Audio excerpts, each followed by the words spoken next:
ব্রাহ্মণবাড়িয়ায় জন্ম ও মৃত্যু নিবন্ধন সহজীকরণে মতবিনিময় সভা অনুষ্ঠিত।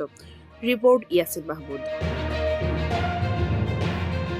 ব্রাহ্মণবাড়িয়ায় জন্ম ও মৃত্যু নিবন্ধন কার্যক্রমকে আরও সহজ, দ্রুত ও নির্ভুল করতে সংশ্লিষ্ট কর্মকর্তাদের সঙ্গে মতবিনিময় সভা অনুষ্ঠিত হয়েছে।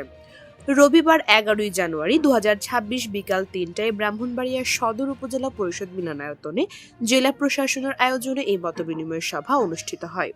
সভায় প্রধান অতিথি হিসেবে উপস্থিত ছিলেন ব্রাহ্মণবাড়িয়া জেলার জেলা প্রশাসক শারমিন আক্তার জাহান।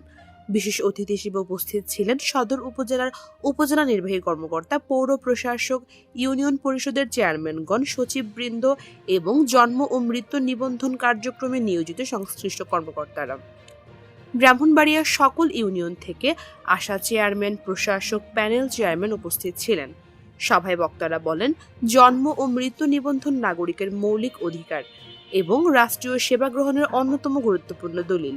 সময়মতো নিবন্ধন না হওয়ার কারণে অনেক নাগরিক শিক্ষা, স্বাস্থ্য ও সামাজিক সেবা থেকে বঞ্চিত হচ্ছে।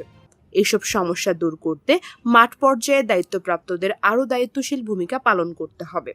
জেলা প্রশাসক শারমিন আক্তার জাহান বলেন, জন্ম ও মৃত্যু নিবন্ধন শতভাগ নিশ্চিত করতে হলে ইউনিয়ন ও পৌরসভা পর্যায়ে সমন্বিতভাবে কাজ করতে হবে।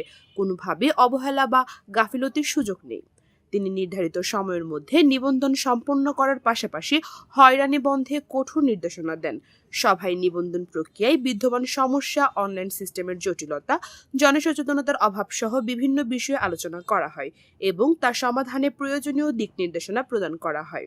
মতবিনিময় সভা শেষে জন্ম ও মৃত্যু নিবন্ধন কার্যক্রমকে আরও গতিশীল করার লক্ষ্যে সংশ্লিষ্টদের মধ্যে সমন্বয় জোরদারের প্রতি আহ্বান জানান। পূজা দত্ত, সারাবেলা নিউজ, ব্রাহ্মণবাড়িয়া।